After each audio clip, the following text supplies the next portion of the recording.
Everybody wants to know what I would do if I didn't win. I guess we'll never know.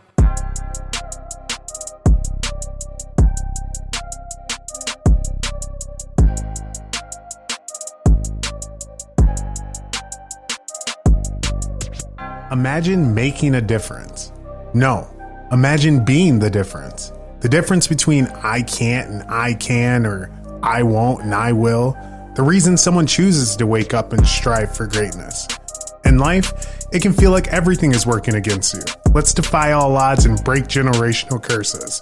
This is Overstepping Poverty with Daquan and Zacchaeus. Welcome back to Overstepping Poverty, the podcast that provides you with tips, tricks, and hacks in overstepping poverty. My name's Daquan Brooks, and I'm here with my co-host Zacchaeus Shaw. How you doing, Zacchaeus? I'm doing good, brother. You know, as always, another great day to be in the studio. Yes. Got a very special guest today. I'm excited to get into our interview. How have you been? I've been great. I've been looking at our social media pages, and I just like to reflect back and just kind of digest where we started into where we've come along. I know that's one thing that a lot of people forget to do. You know, they forget to look back and see exactly what kind of path that they blazed. And also, of course, whoever's following with them, continue to make sure that they're following and you take them with them through the steps, you know, towards their next success and your next success. So we've been doing very well there, and I really enjoy it. I think we're going to make a lot of change in the world, and that's what we're here for. So I feel great. Yeah, you know, I love numbers. And over the last, I think today it's probably about 31 days, but we hit over 50,000 either people clicking on the profile, commenting, sharing, engaging. 59,000. Yeah, which is crazy. And we only been doing this for like 3-4 months. So super proud of that, and thank you guys for tuning in as always. But I want to get into our interview today. Like I said, we have a very special guest that I'm excited to pick his brain, kind of hear his story, and give a platform for other people to have a different understanding or perspective of this man. He's an entrepreneur. He's from the West Coast, lived in Sioux Falls for a while now, business owner. You probably see him every weekend you guys go out downtown. We have DJ Dontai on the episode. Yeah, thank you, What's going on, brother? Ain't too much, man. Blessed. Appreciate you coming on. I know we've been talking about it for a while, and the stars just aligned for us today, so appreciate you. For sure. I appreciate y'all having me, man, for real. Absolutely. So we want to get into it, you know.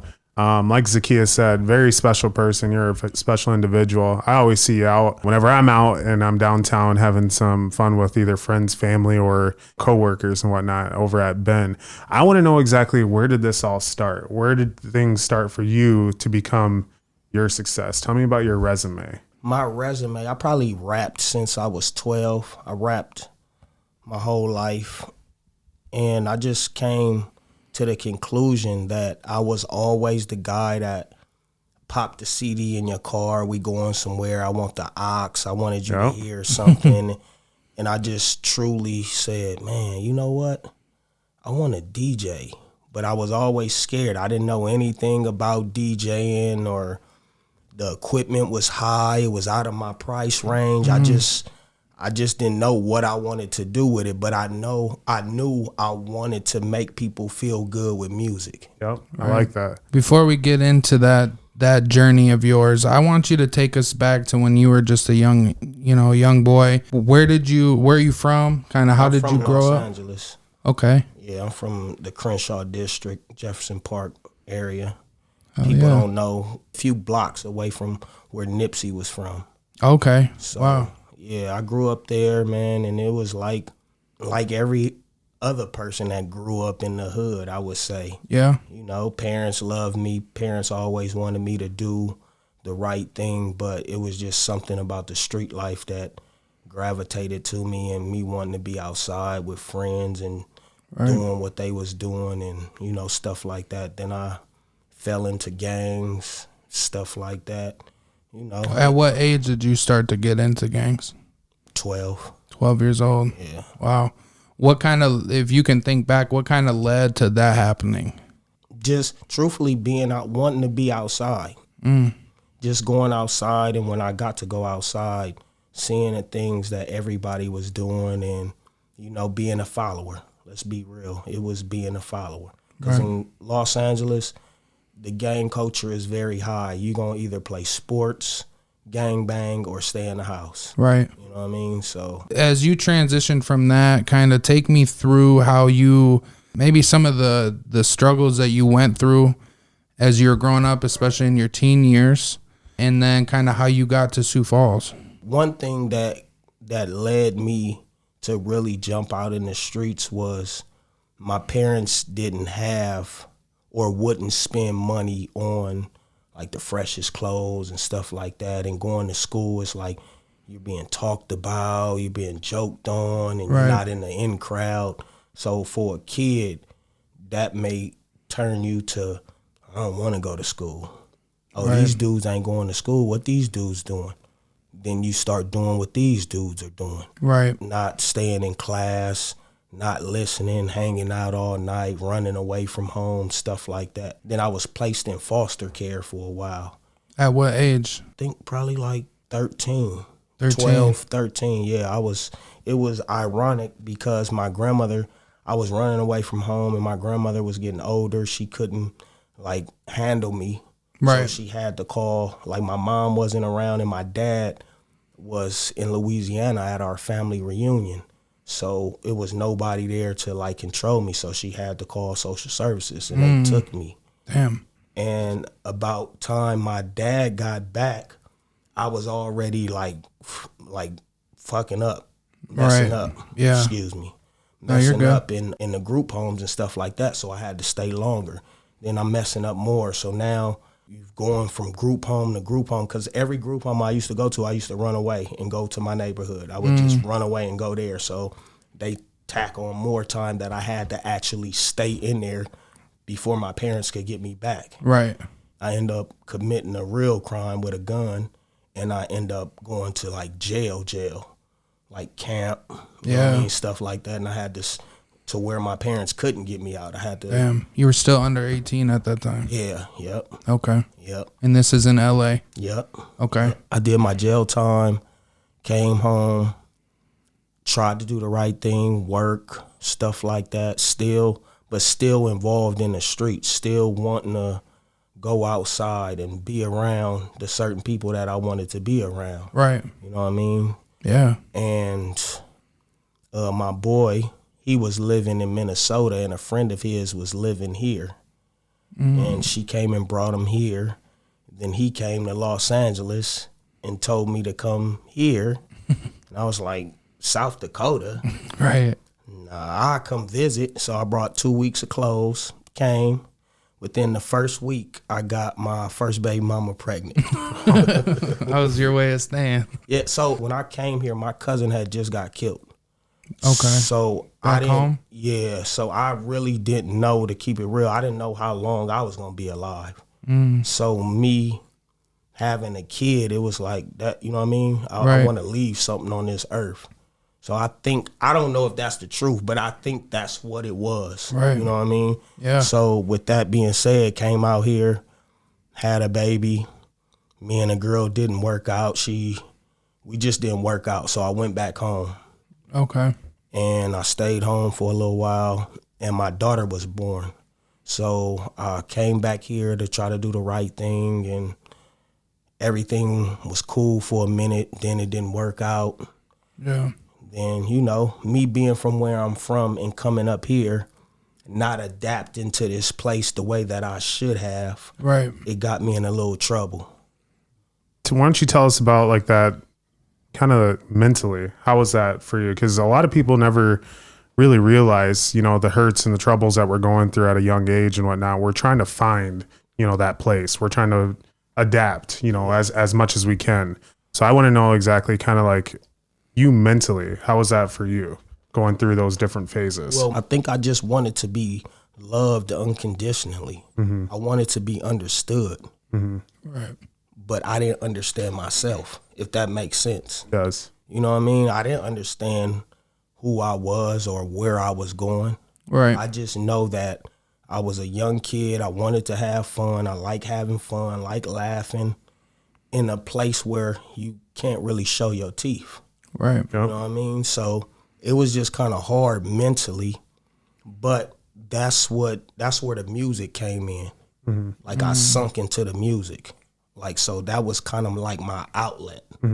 Talking about the music, and I kind of want to transition that, you know, talking about LA, talking about the music and a lot of what comes with the culture that you grew up in. I kind of want to shift this a little bit to Nipsey Hussle, because you mentioned him a little bit, from basically the same place you're from your perspective, because I feel you have a different type of perspective on the whole situation, just with it being so close to home, right? And really knowing what it's like to grow up in those streets. What type of influence do you think that Nipsey Hussle had on not only you, not only the culture in LA, but really everywhere?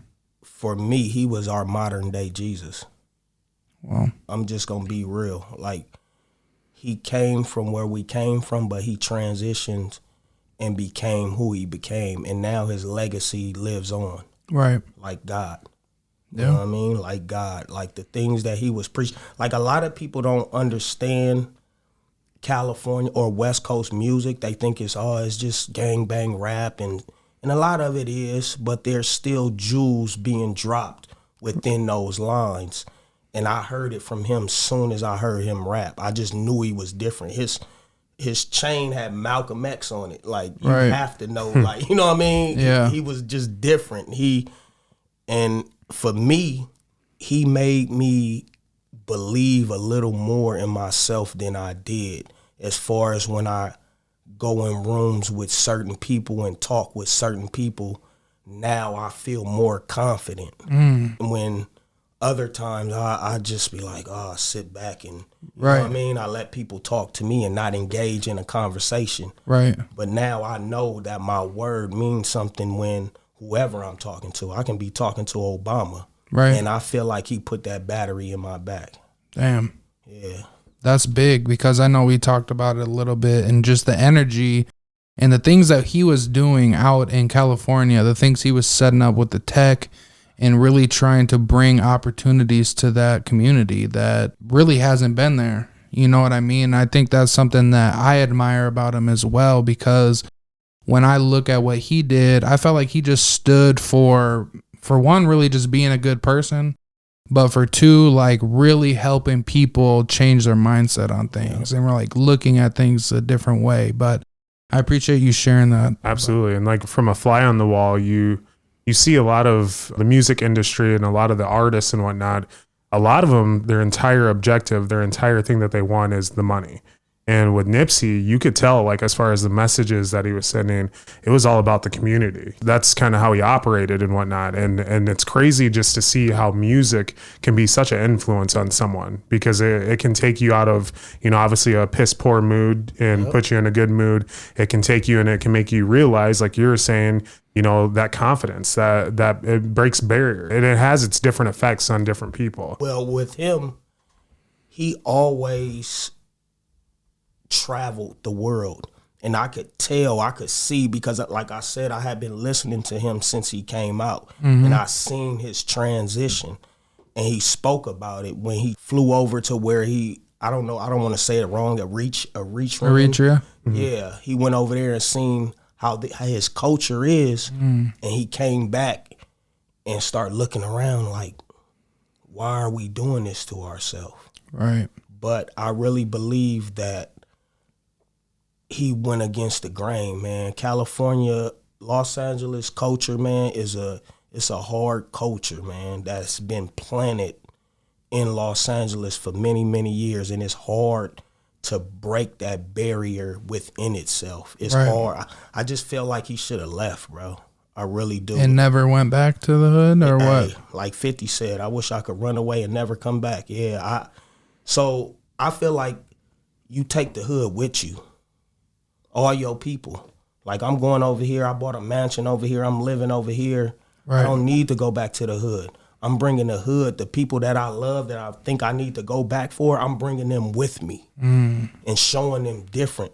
And once you start showing, then that seed can be planted in all of them. So then now you changing narratives for all those people versus you just going back to the hood doing food drives and stuff like that. And people still stuck in the hood after you leave. Yeah. I think the perspective I have on that, though, is it was a sacrifice, you know, like he made that sacrifice. And although, yes, directly he would have probably still be alive today and he would still have his people that were around him. But I think with what he did, though, I think it left a way bigger impact on the world. Absolutely.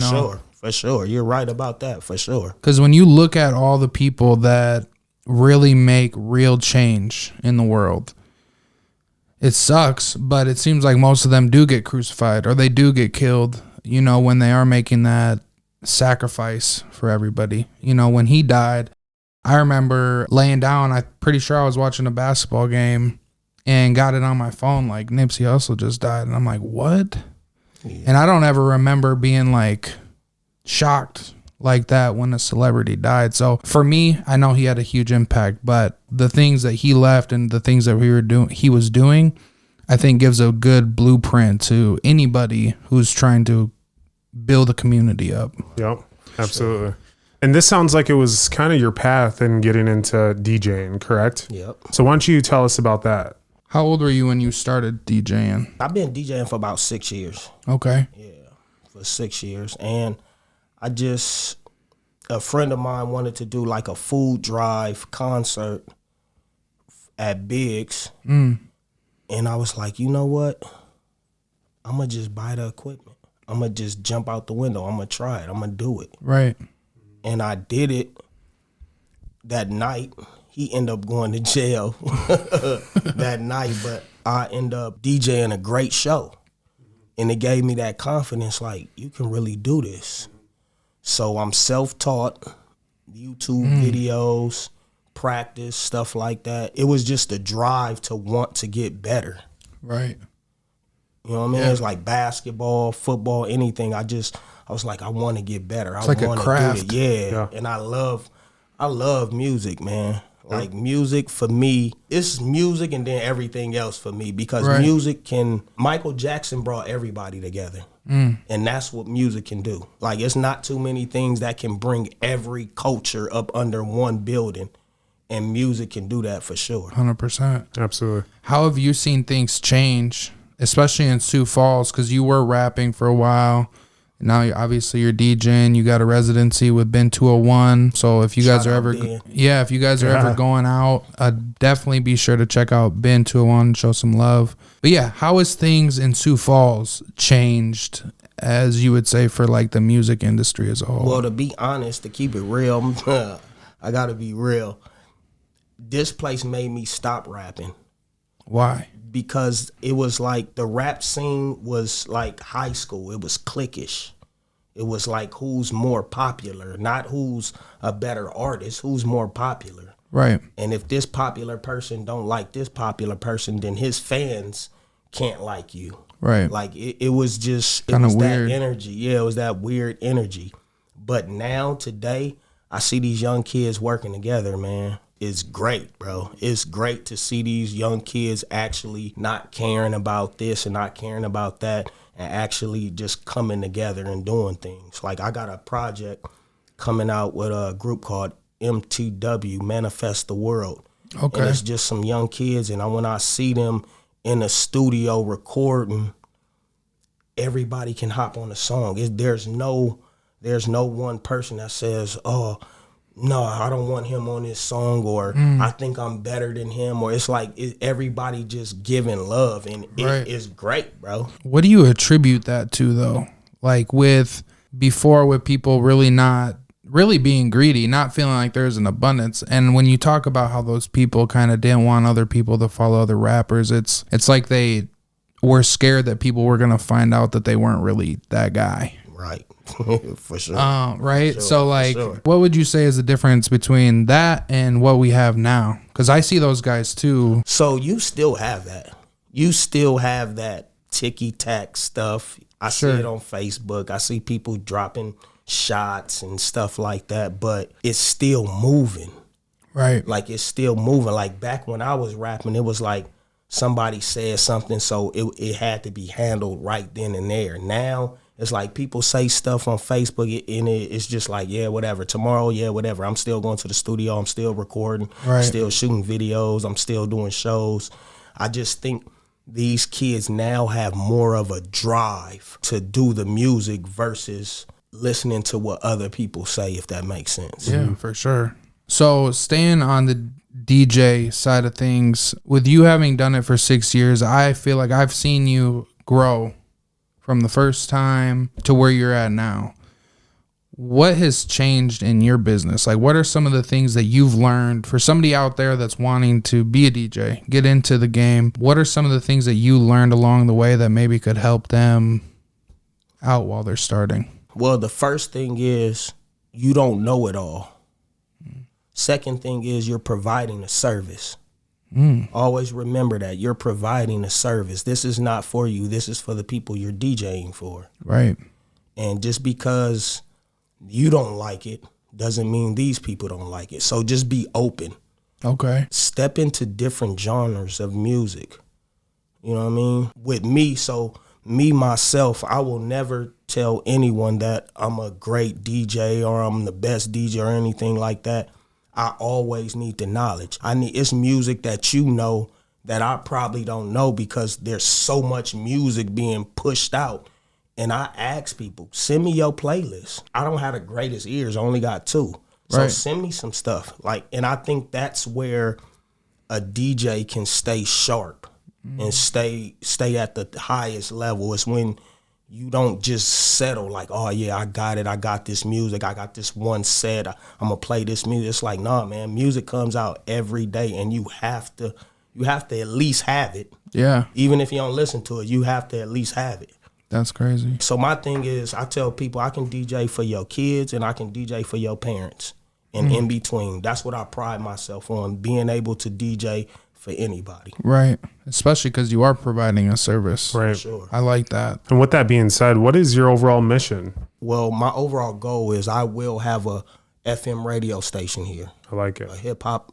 We consume too much hip hop here for the radio state. No shot, no disrespect to 104.7 or any other radio stations, but the hip hop culture is here. Yep. And I feel like we need to be heard, and I feel like we need to have a platform. And that's my goal, to have a FM radio station. I like that. I do as well. What would that bring to Sioux Falls as far as, I guess I think of when I go to other cities, I do listen to the radio station, right? Because like you said, in other parts of the country, they may be listening to something that I never even heard of. So like, what is behind that? You wanting to bring that here? A friend of mine, DJ Tony Tone, we was having a conversation one day, and I was like, man, like, I want to start a record company here, bro. It's a lot of great artists here. And he was like, nah. He said, I think you should look into radio station. I said, what, radio? I said, I did radio before. Like, why radio? Yeah. He said, because when you have a radio station, they put on concerts. All those artists have to come for promotional, for the radio station playing their music.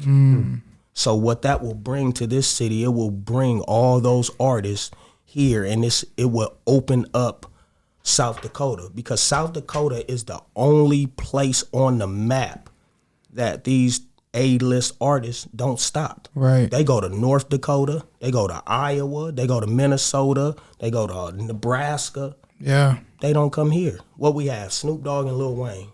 Yeah. It's messed up for these kids, and it's messed up for the people that really love the hip-hop culture. Like, I'll be sick of listening, having to get in a car, and sometimes I'm driving, got to figure out what song I want to play next.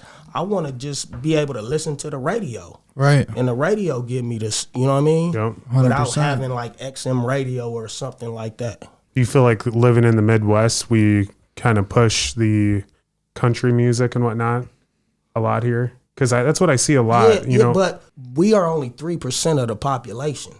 So that's why. So I can't get mad at that. Country is what, you know what I mean? What sells out here. So Absolutely. you can't be mad at that. But the thing is, hip hop is here. Hip hop has taken over the world, Right. the whole world. And why don't we have it here? We don't have a radio station here. The radio stations, they don't play hip hop enough. The bars. When I started DJing, my number one thing was because we couldn't hear what we listened to on our phones in these clubs. They wasn't Right. playing it. Right. I was the first person playing our music in these clubs. Yeah. And I stood my ground, and that's why I've been blessed to be successful these 6 years at still having residency at Ben 201 and still being booked to do different gigs and stuff Right. like that. I think that's dope because it just makes me think of how far behind Sioux Falls is. And it also gives me hope and like kind of makes me excited because there's so much opportunity out here to catch up to the bigger cities, you know, because Sioux Falls is growing and you see it all the time. People going to Nashville or people going down to Austin or wherever it is and bringing back ideas from those places and bringing it here and having successful businesses. Right. I think that that's something that more people, especially in Sioux Falls, should really take advantage of is trying to travel for one and seeing what's out there. And if they have that entrepreneur mindset, finding out a way how they can bring it here. Yeah. Such as the Sioux Food Tractor.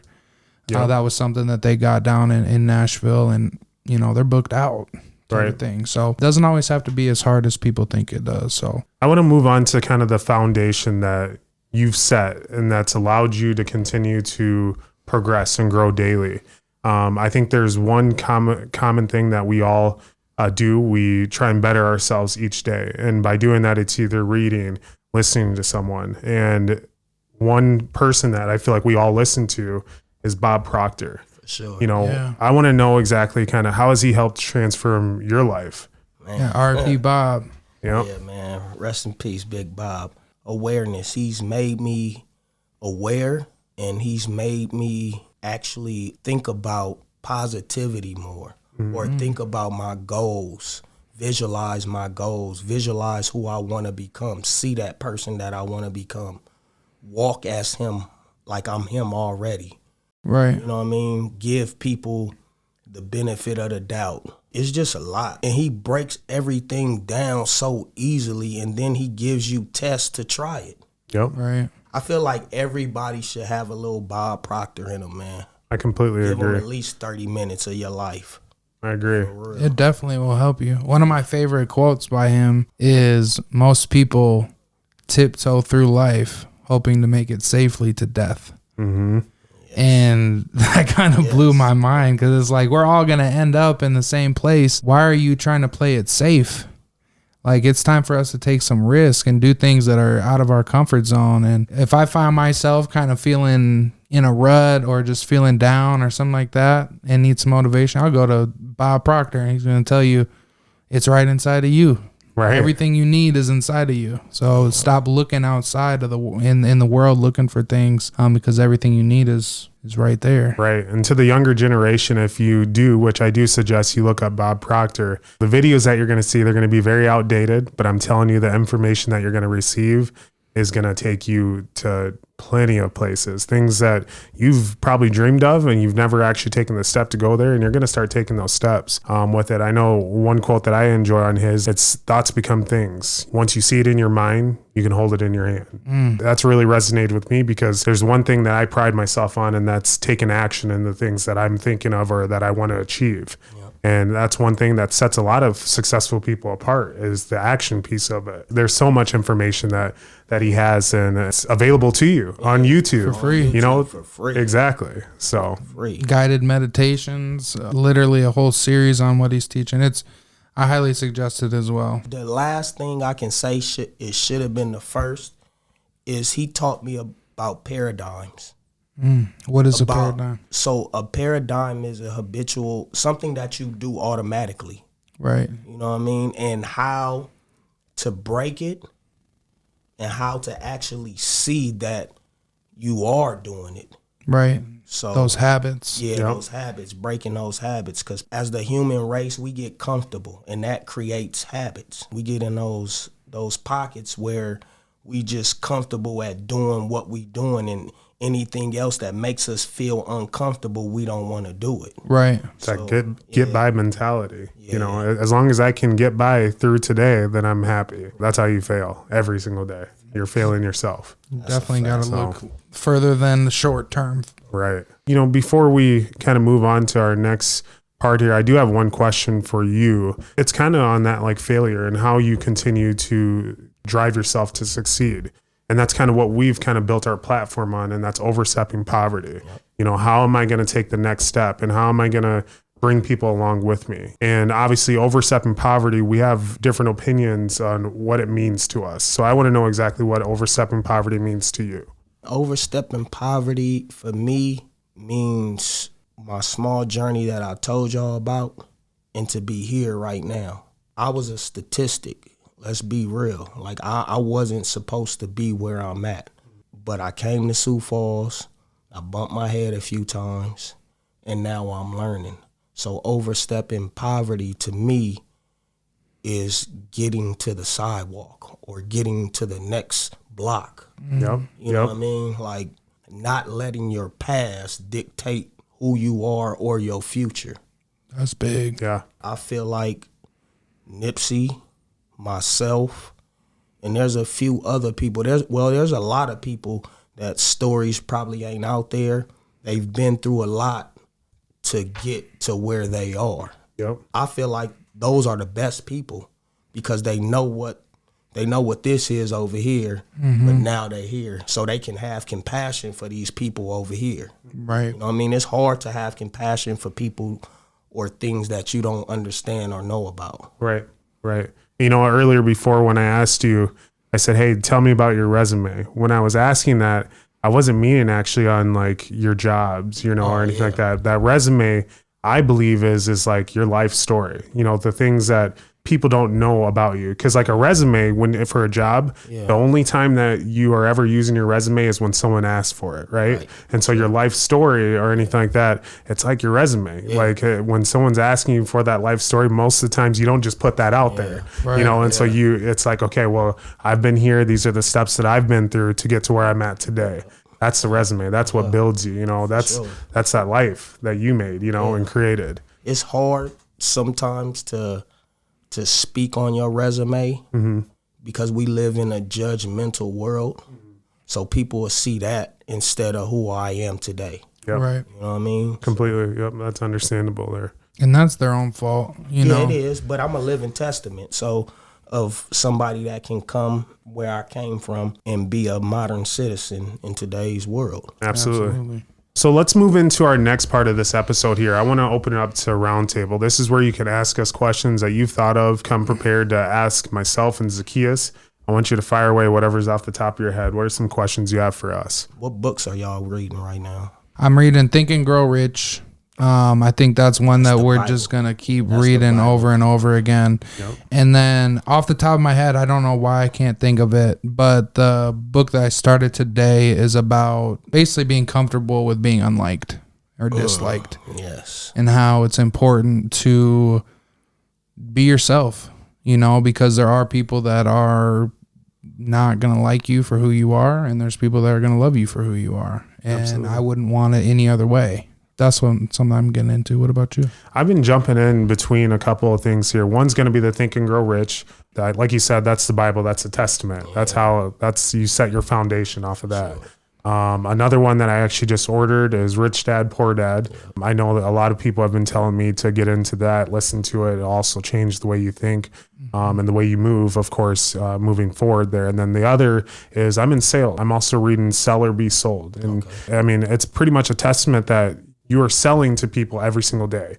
Because if you get up and you go to work or anything like that, you have to be ready to do your job. You have to make sure that, I mean, the other people are going to have a perception of you. Right. Whether you brought some baggage and you brought it to work or anything like that, you have to have a perception and sell people like, hey, listen, I'm ready to go. This is my job. Everything on this end of it here comes first, even though mentally or anything like that, I know I have to take care of this as well. But at the end of the day, I mean, you're selling yourself. If you go into an interview, you're selling yourself, when it comes to that as well. So I've really enjoyed that book as well because it's helped me through a lot of my sales career as well when I went into management for that. So what about you? Well, right now I'm reading Think and Grow Rich. I'm reading The Power of the Subconscious Mind. And I'm reading this book called The Memory Book. It helps you with your memory. Okay. So, yeah, I'm reading those 3 books, and I got 3 more right after. Yeah. Very nice. Since we all are reading it, what is it about for both of us, or all of us, I guess? What is it about Think and Grow Rich that makes, why is that, quote unquote, the Bible for you guys? For me, it explains everything. It explains so much, and it's in depth.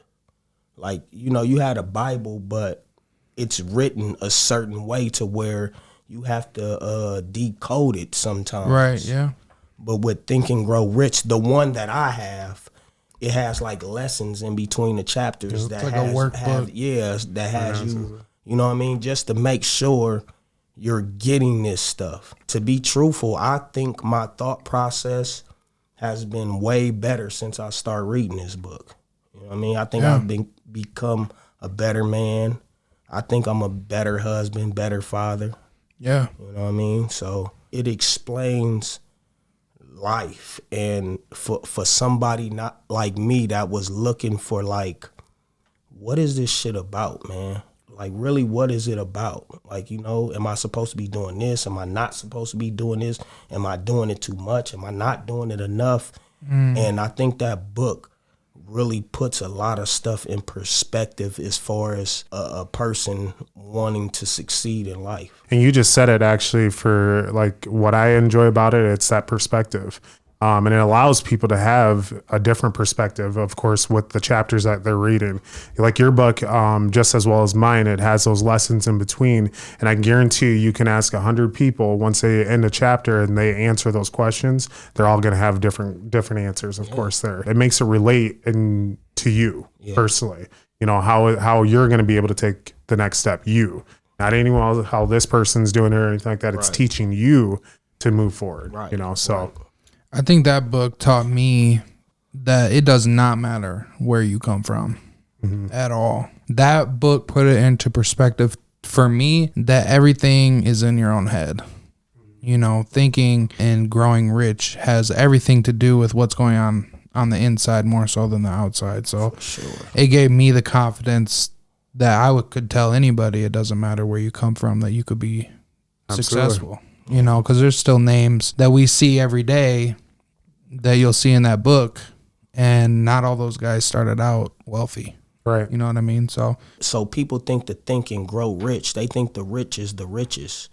What's rich is you knowing yourself, being aware, being aware. When you know yourself, and you can live in peace with yourself. Right. And that's what, minus the money. I wouldn't want no money if I could just live in peace and harmony with myself. But you can't do that without money.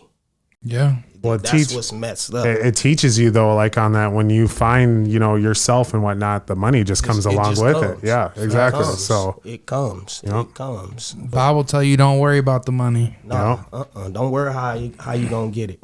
It's gonna come. Your imagination should be you visualizing you already having it. Yep. Right. So, like you said, you don't work to the goal, you work from the goal. Right. Work backwards. Yeah. Thoughts become things. You hear me? Once you see it in your mind, you'll hold it in your hand. For sure. Facts. For sure. Do you have any other questions for us? Yeah, I'm a DJ. I'm going to get on y'all ass about this music. Right. What y'all listening to right now? You know who I'm listening to. Ooh. Now I'm listening right now. Yeah. I've been listening to a lot of that Lil Durk with J. Cole, of course. J. Cole's my guy. But I really been liking Friday. Yep. Friday. Yeah. He's fire. Yeah. And one of the young dudes that I've really been liking his music is Lil Tyler. Oh, have you checked him out? Yeah, my Florida? son. My son put me on him. He got a song called Law and Order or something. Yes. Yeah, my son put me on him. He be going in, I think, and he got his own flow, his own style. I like it. I kind of jump around for mine. I mean, it just depends on the day. I usually go between Friday. I've got Giveon. I've got NF, J. Cole, Drake. But I'd say like the biggest one currently, and it's probably because NF has a concert coming up in Omaha. Yeah. So I've been listening to NF and his new album and whatnot. I don't know. I really like his music. So if y'all was on an island by yourself and could have only 3 albums. 3 albums. For Your Eyes Only. That's J. Cole. Okay. Yep. J. Cole's album. Or wait, is it For Your Eyes Only, right? Yeah, Okay. I think, I thought so. Yep. So J. Cole's, I do that. I would take NF's new album, Hope. I don't know why I'm like addicted to that album right now. And then I would also take, Friday's album. It was in 2021 he came out with it, right? Or 22? He just dropped one, I think. Another one? Mm-hmm. I need to. It's fire. Yeah, I need to listen to it. NF, So. J. Cole and Friday. Yep. I'm going to go with Dark Skies Paradise is one of my favorite albums of all time by Big Sean. With the Off Season, I think that's J. Cole's best album. Oh, yeah. That's probably the one I would take with, just because I feel like whenever Cole drops something, I feel like he talking to me or something. For real. And then I got to get some R&B or something in there. What is, I can't even think of the name. Also one of my favorite, Bryson Tiller's first album he dropped. Yeah. Fire. Yeah, for sure. So those are the three that I would take with me. Sure. What about you? I would have to have Whitney Houston's greatest hits, Michael Jackson greatest hits, and Tupac, All Eyes on Me. All Eyes on Me. Hey. That would be dope. That would just get me through whatever. Day to day. Yeah, it would get me through. That is crazy. With you mentioning Tupac and you just being from the West Coast, what was it like kind of being out there while he was doing his thing? Oh, man, it was great.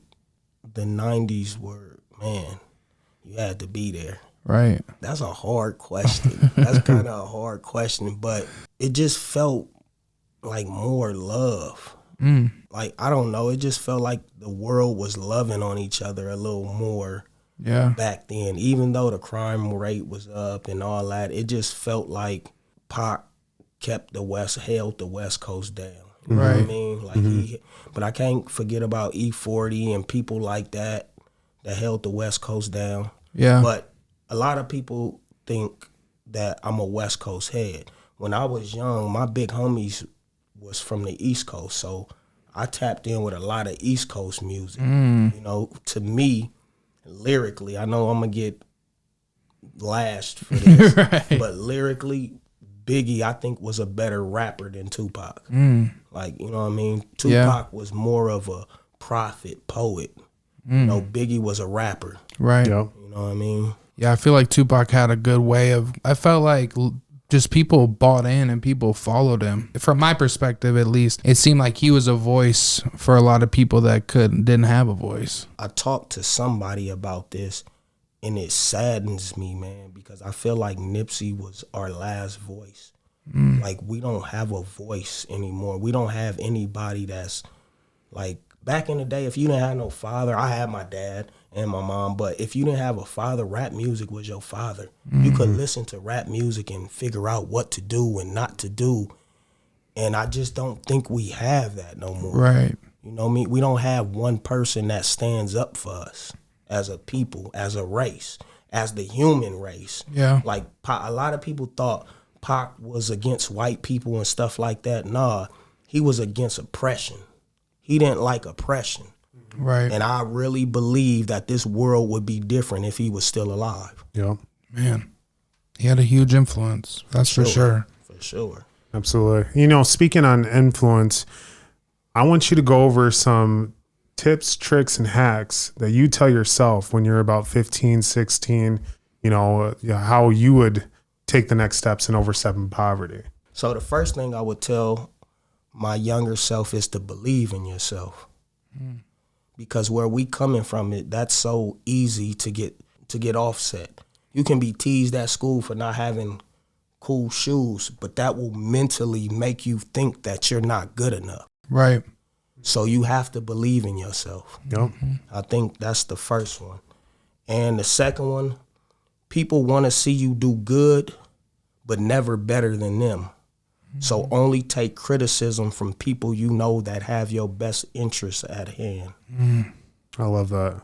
You know what I mean? Yeah. Like, it's cool to take criticism from the right people that's giving it to you, that love you. It's coming out of a place of love, not hate. Right. Or not the other side of criticizing somebody, because you can criticize somebody that you love, then you can criticize somebody that you don't care about. You just trying to tell them what to do. You just giving your opinion on the situation. Right. I saw a quote on that today that said, don't take the critique if you wouldn't take their advice, is what it was. Right. And then the whole narrative is, I'm not taking advice from somebody that don't have more than me or stuff like that. Fucking bum on the street can give you advice. Yeah. A baby can give you advice. Yeah. So don't corner, I'll only take advice from this. No, you know what good advice is and you know what bad advice is. That goes back to the first one. Believe in yourself. Right. Yeah. So my third one is, don't get caught up with impressing people. You know, I had that. As I'm writing this, I'm telling this to myself. Right. I've done that a lot. Trying to impress people that I'm around. Right. You know, like a mirror. Their reflection of me is what I perceive myself to be. And that's what a lot of people we do. Whether we will admit it or not, a lot of people do that. Right. Like whatever they say I am, that's what I am. No, Right. you whatever you say you are. Yep. Fourth, love who loves you. Gotta love who love you, man. It's only right. Anything else is, if it ain't beneficial, it's artificial. In the words of Mozzie. And the like fifth, that. You become what you think about. Use your imagination to see where you want to go. Is that Bob Proctor? Yes. No. No? That's from him, but those are my words. Oh, yeah. I like that. I like that. Yeah, for sure, that's from him. That's one of the. That's why I typed it, because of him, for sure. Yep. For sure. I like That's that. fire. It I is. love it. I want to thank you so much for coming on the podcast Hey, today. man, thank y'all. I appreciate y'all, man. Yeah, it was a blessing to have you. The great information that you shared. It takes a lot for somebody to come up here, get on camera, get on the mic, and be vulnerable. So I appreciate you for doing that. Daquan, great job as always.